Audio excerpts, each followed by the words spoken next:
Olá, amigos. Dando continuidade ao nosso estudo sobre o eletromagnetismo, né? Hoje iremos ver um pouco sobre indução eletromagnética. Bom, historicamente, né, a gente sabe da importância desse tema.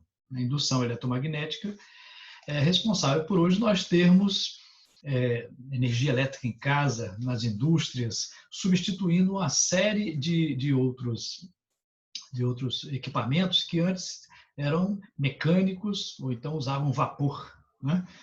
As diversas correntes elétricas utilizadas no mundo são advindas do aproveitamento dessa interação entre o magnetismo e a eletricidade. Vamos ver como isso ocorreu, né? Se nós imaginarmos um fenômeno, né, como um condutor, né, uma barra condutora, movimentando-se dentro de um campo magnético, né, então nós temos um campo B aqui, e essa barra de metal vai se movimentar dentro desse campo. Bom, essa barra é feita de prótons, elétrons, é feita de átomos, né?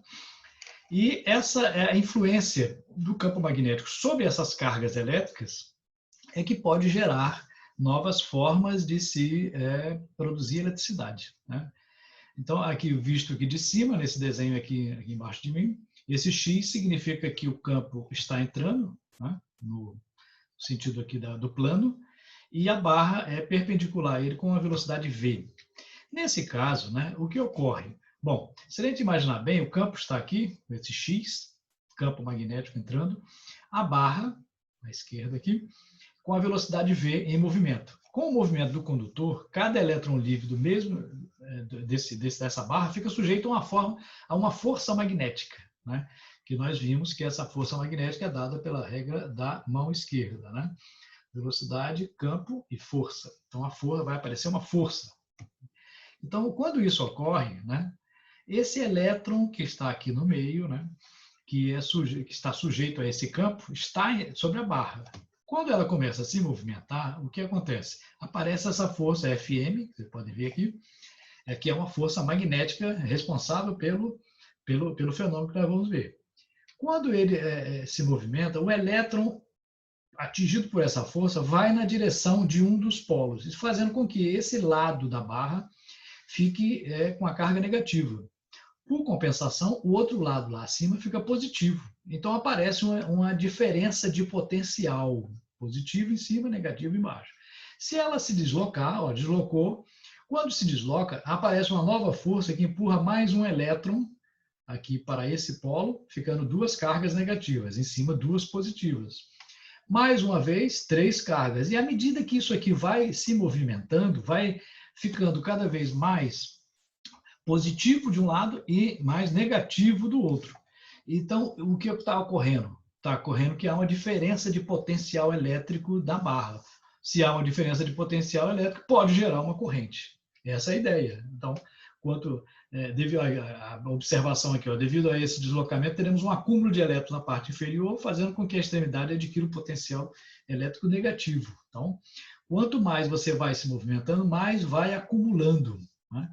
Então, essa diferença de potencial nós chamamos de força eletromotriz induzida, ou FEM, né? Apresentada por E também. Então, não havia diferença de potencial, apenas a presença do campo magnético gerou essa diferença de potencial que pode gerar uma corrente, né? Essa é a ideia principal do eletromagnetismo, né? Então, você pode fazer uma comparação. À medida que essa barra anda no campo magnético, acumula a carga de um lado e do outro. É o que faz uma pilha, né? Quando você tem uma pilha, há uma reação química, pilhas e baterias fazem reações químicas que acumulam eletricidade num polo ou no outro, um polo positivo, polo negativo. Lembrando também a diferença entre pilha e bateria, né? Então, lembre-se que a pilha ela tem um procedimento químico, né, que gera diferença de potencial e produz eletricidade. A bateria também, né? Só que a bateria, o fenômeno é reversível. Os materiais aqui, quando você coloca uma corrente de volta, o processo se inverte da reação química. Já numa pilha, não. Então, numa pilha, o processo é irreversível. Terminou a pilha, tem que jogar fora, né? A bateria, não, você recarrega, né? Aí tem gente que vai dizer, ah, mas tem pilha recarregável, né? É um termo vulgar, mas não existe, né? É uma bateria, na realidade é uma bateria. Uma pilha recarregável é uma bateria recarregável, mas ficou o termo, né? Hoje em dia se usa, igual, como o formato é parecido, né? Você pode ter uma pilha que o processo eletroquímico que acontece aqui é irreversível e pode ter um no mesmo formato que é reversível, depende do material que você está usando, né? Então, esse fenômeno do eletromagnetismo, ele se assemelha a acumular cargas. Ou seja, ele vai substituir as pilhas e as baterias, né? Como é que a gente calcula essa força? Então, nos primeiros experimentos em laboratório, verificaram que essa força eletromotriz, que é medida em volts, né, é uma diferença de potencial, ela depende do campo, depende do comprimento, né, do fio que você está usando e da velocidade. Quer dizer, quanto mais rápido você fizer, aquela barra passando, e quanto mais comprida, e quanto maior o campo em cima dela, mais tensão, mais força eletromotriz você poderia produzir. É claro que isso derivava um movimento, uma velocidade. Quem é que ia fazer essa velocidade? Se você pegar uma barra e fizer na sua mão, vai gerar, mas é muito fraco, né? Então, aí nós caímos no mesmo problema, né? Temos que fazer um movimento mecânico para gerar uma tensão elétrica. E isso foi feito mais tarde, né? Hoje em dia, quem faz essa velocidade, esse movimento, é a queda d'água, né? Então, você tem uma hidrelétrica, por exemplo, você tem a queda de água, essa queda de água faz com que tenha velocidade nessa barra, girando, e ela pode produzir diferença de potencial. Vamos ver como é que ocorre isso. Essa corrente que nós induzimos, né, é chamada corrente induzida, né, ela produziu, ela tem um sentido. Então, aqui a barra com cargas positivas de um lado, negativas do outro. Lembrando que o movimento das cargas, né, vai sempre para anular. Então, o resultado gera uma intensidade de corrente. Se o condutor se movimenta ao longo de fios condutores paralelos, que formam um circuito fechado, né, haverá um movimento contínuo de elétrons. Então, você pode gerar uma corrente elétrica a partir desse movimento. Só que, veja, tem que ter velocidade, né? Tem que ter o campo e a velocidade.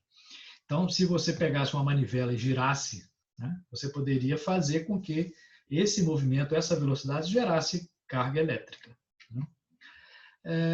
Algumas observações importantes. Caso o condutor pare, né, você não tem mais a velocidade, aí a força eletromotriz também acaba, não teremos mais força eletromotriz. E também não vai ter corrente, né? Para que a corrente se mantenha constante, devemos garantir a velocidade e o campo constantes. Então, você tem que ter velocidade, né, movimento mecânico, de forma a gerar essa corrente, né? Existem outros exemplos, né, que podemos afirmar. Se você, por exemplo, aqui coloca uma espira, né, aqui um fio, né, e à medida que você pega um ímã e se aproxima desse fio, esse ímã vai fazer variar o campo magnético. Ele vai induzir uma corrente, vai marcar aqui no perímetro. É uma corrente induzida numa espira causada pela aproximação do polo norte de um ímã. Então, se você aproximar um polo, e se você ficar movimentando o ímã, né, vai e volta, vai e volta, vai e volta, vai gerar uma corrente contínua também. Então, isso, no século XIX, foi uma grande descoberta que tornou possível a existência de motores e a industrialização, a modernização da sociedade.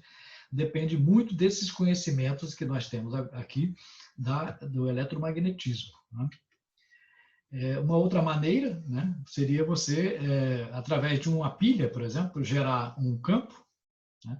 Esse campo magnético, né, pode induzir, né, variando esse campo, pode induzir uma corrente nesse amperímetro. Observe que no primeiro exemplo aqui, nós temos uma fonte, que é essa pilha, né? Você liga através dessa chave. Então, ela gera uma bobina, aqui, uma bobina, que produz o campo magnético. Esse campo magnético passa para uma outra bobina que não tem fonte de alimentação, não tem energia elétrica, mas vai aparecer uma corrente aqui induzida. Quando essa chave cessa o campo, então cessa também a corrente induzida. Então, tem que ter as duas coisas, velocidade e campo presente, né? Não se consegue as duas coisas. Se você cortar uma, não tem geração de corrente, certo? Existem vários exemplos, né? Vamos ver, para entender melhor, né? A física precisava de uma matemática que representasse essa ideia, né, de produzir corrente a partir de campo magnético. Então, criou-se a ideia de fluxo magnético, né? O que gera é o movimento, é a variação do fluxo. Então, o Michael Faraday, através de suas experiências, né, ele dirigia um laboratório com muita gente trabalhando, havia investimento, né, para fazer determinadas coisas, não tão grande como hoje, né, claro. E isso, no início do século XIX, fez vários estudos mostrando que era possível produzir esses campos de diversas maneiras. Então, a experiência de Faraday, basicamente, era introduzir aqui um ímã, né, ou um eletroímã, né, dentro de uma bobina e gerava corrente. Enquanto houvesse movimento desse ímã aqui dentro, havia a indução eletromagnética que gerava uma corrente. Tá? E isso pode, hoje em dia tem vários experimentos que comprovam isso, né? Você pode ligar uma bobina e essa aqui gerar campo magnético que gera uma corrente que altera a bússola. Nessa figura 1, a gente pode ver os passo a passo, né? Aqui, então, nós temos vários sistemas aqui, né? Uma pilha que gera uma reação química que produz corrente elétrica. Essa corrente elétrica passa por essa espira aqui e gera um campo magnético. Esse campo magnético vem pelo espaço, pelo ar, né? Isso aqui não passa energia elétrica por ele, é isolado.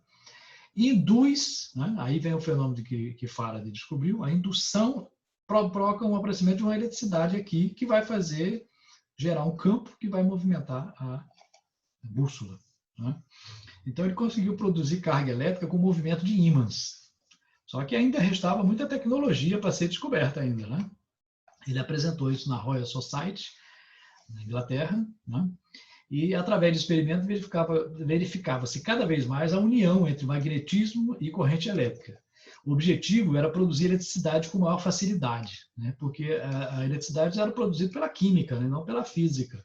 Somente reações químicas que provocavam. Então, não tinha muita viabilidade, né, econômica. Precisava de um método melhor. Então, observe aqui tem um laboratório de Faraday, que se vocês observarem, é cheio de substâncias químicas. Né? Então, todo laboratório de eletricidade naquela época tinha que ter um monte de substâncias químicas. Por quê? Porque para gerar corrente precisava de uma reação química. Né?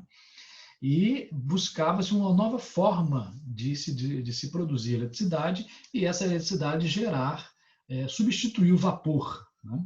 Porque o vapor já estava no seu limite, já se conhecia máquinas, navios, trens, tudo a vapor, e precisava de um novo formato, de uma nova forma de eletricidade. A mesma coisa que aconteceu no século XX com a energia nuclear, aconteceu no século XIX, entre a passagem do vapor como forma, vapor da mecânica, né, para a eletricidade. Né? E nisso apareceu o conceito, né, de fluxo magnético. Né? O fluxo magnético é uma grandeza escalar que mede o número de linhas de indução que atravessam uma área A de uma espira. Então, se você tiver um campo magnético, um fluxo, representado por essas linhas azuis aqui, de fluxo, nós temos aqui linhas de campo magnético, né? Nós já vimos que nós não enxergamos o campo, mas a gente pode induzir, né, e verificar a presença do campo. Né? Essas linhas que representam o campo são linhas de indução. E uma determinada área. Né? Então, a gente define o fluxo magnético como produto, né, escalar, vetorial, do campo pela área. Né? Então, essa área aqui, representada, ela tem módulo, direção e sentido. Né? A gente coloca com um vetor. Né? É um produto escalar. Então, no produto escalar, é o produto do módulo dos dois vezes o cosseno do ângulo. Então, esse A é a área, Sistema Internacional em metros quadrados. O campo a gente mede em Tesla, né? E o fluxo é na unidade Weber. Né? Então, nós temos aqui uma grandeza nova chamada fluxo magnético. E vamos utilizá-la. Né? O fluxo magnético pode ser interpretado de várias formas. Então, por exemplo, se o fluxo está aqui, o fluxo magnético é o produto do campo pela área. Né?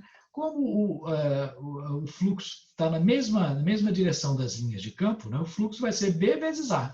Por quê? Porque forma 0 grau aqui, os dois estão na mesma direção, a área que passa as linhas de campo estão na mesma direção, então o fluxo é B vezes A.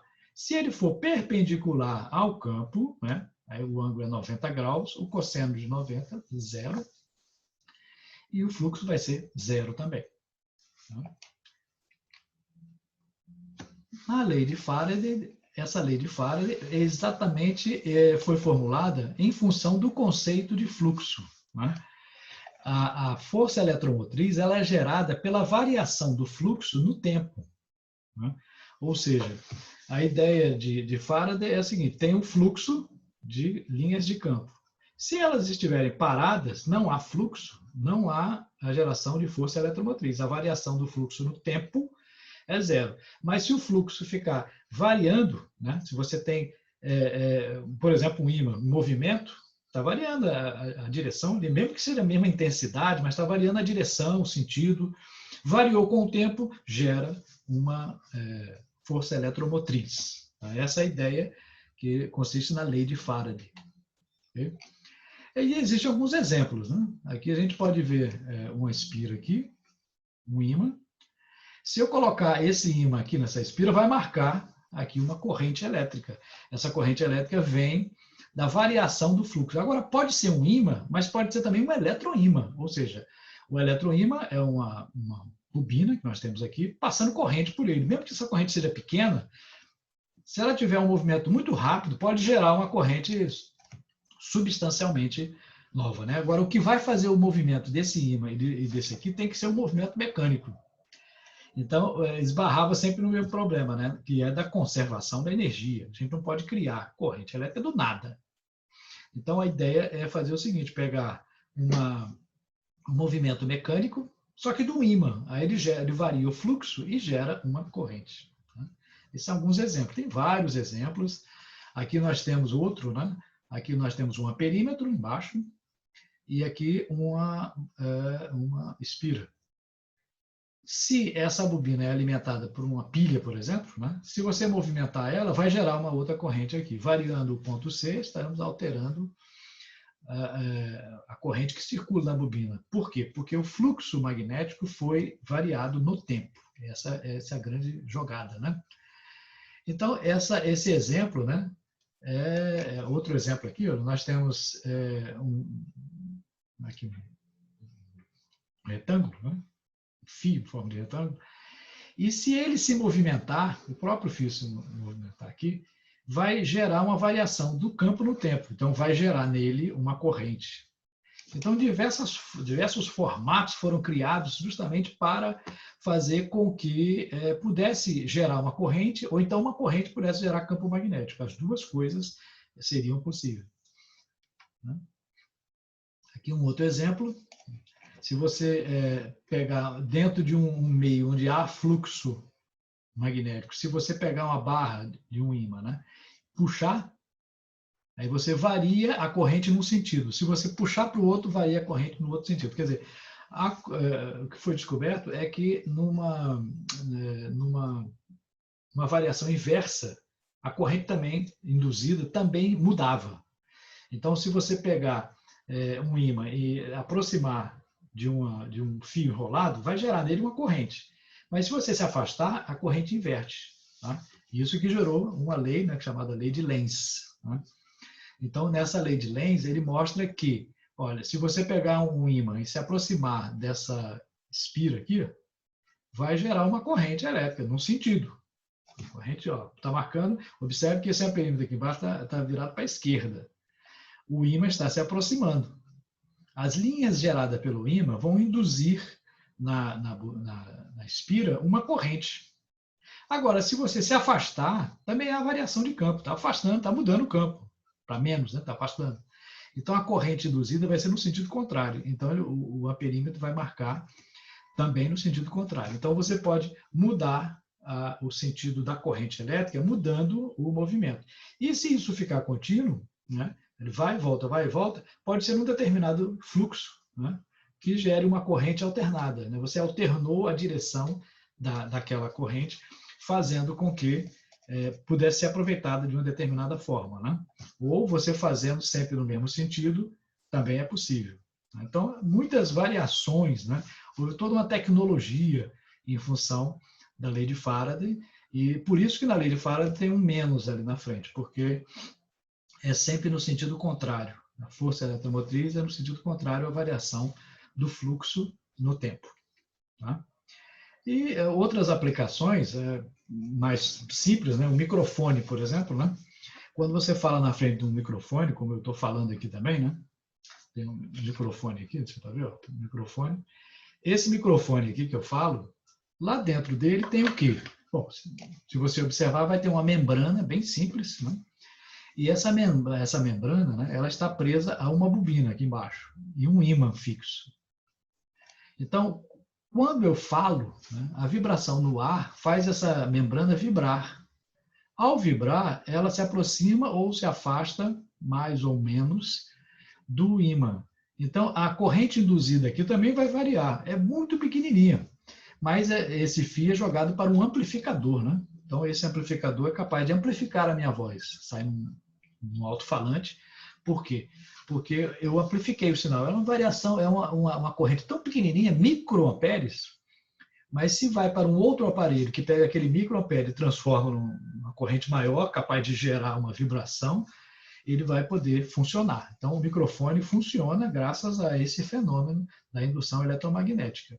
E outros aparelhos também, né? Como aqui, por exemplo, nós temos aqui uma bobina, né, à esquerda, e dois polos de um ímã. Quando você gira ela, né, aqui há uma variação e produz uma corrente. Isso é aproveitado, por exemplo, na usina hidrelétrica, um gerador. Né? Quando você junta muita água, aqui embaixo, nessa figura aqui abaixo de mim, muita água, essa água cai, quando ela cai, ela faz girar uma turbina e ela vai fazer variar o campo magnético também e gerar uma corrente induzida. E é assim que nós temos energia elétrica dentro das nossas casas. Né? São os geradores de corrente. Né? O gerador pode ser grande, como o de uma usina, assim, ó, né? A água passa aqui, gira e produz corrente elétrica. Como também pode ser bastante simples nesse aqui da esquerda, onde você tem um ímã, uma bobina, e você prende numa roda de bicicleta. E à medida que você vai pedalando, né? Você vai pedalando, a roda vai girando, e ao girar, o ímã também gira e faz variar o fluxo magnético. Variando o fluxo magnético no tempo, ele vai gerar corrente elétrica suficiente para acender o farol da bicicleta, para ligar um rádio na bicicleta, ou até carregar o seu próprio celular na bicicleta. Né? Então, nós temos aí um dínamo. Né? E existe outra aplicação, por exemplo, nos transformadores. Né? Então, se você já viu esse transformador aqui na frente da sua casa, né? Lá tem um transformador. O transformador transforma uma corrente em outra. Então, aqui tem dois exemplos, um circuito primário e o circuito secundário. Então, quando a corrente passa pelo primeiro, quando passa pelo primeiro, ela gera linhas de campo magnético. Essas linhas de campo magnético induz na outra bobina, um outro valor. No meio é um núcleo de ferro. O núcleo de ferro não passa corrente pelo núcleo de ferro. É tudo isolado aqui. Então, ele é somente para canalizar as linhas de campo. Então, você pode passar de menos voltas para mais volta, ou de mais volta para menos volta, depende. Então, tem dois tipos de transformador. Um elevador de potência, de tensão, e um rebaixador de tensão. Então, se você coloca aqui o primário e secundário, né? Se você coloca aqui uma corrente, ele pode levar de 110 para 220, ou de 220 para 110. Né? E a relação matemática é essa, a corrente do secundário dividido pela corrente do primário é o número de voltas do primário sobre o número de voltas do secundário. Tá? Então, é possível você alterar, né? Mudar, né? A tensão, é uma relação de tensão corrente. Por quê? Porque a indução é pelo campo magnético. E isso existe também em grandes transformadores, como esse aqui, ó, que você pode ver nessa fotografia, em frente à sua casa, você deve ter visto aí na sua rua, você deve ter visto um transformador desse, que pega uma tensão alta da rede, né, maior, e joga para a sua casa para ser 220. Não pode colocar alta tensão na sua casa, seria muito perigoso para a população. Então, ele reduz. E como ele fica muito tempo lá, né, ele esquenta muito. Por quê? Porque ao passar a corrente de um para o lado para o outro, a energia que passa de um é muito alta, né? E ela baixa para 220 e esquenta muito. Então, ele aqui dentro tem um óleo, uma substância química que diminui, faz o resfriamento. Mas, com o tempo, ele pode ter vazamento, pode entrar água e, às vezes, dá um curto, né? E ele explode. Por que explode? Porque esquenta muito o óleo que mantém essa refrigeração, ele pode explodir. Então, às vezes, você vê uma explosão, porque ele usou durante muito tempo e não teve a manutenção adequada. Okay? Bom, então nós vimos aqui o fenômeno da indução eletromagnética, como ela foi criada e qual é o conceito básico. Né? A seguir, nós vamos fazer depois alguns exercícios e vamos ver também aplicações da indução eletromagnética. Ok?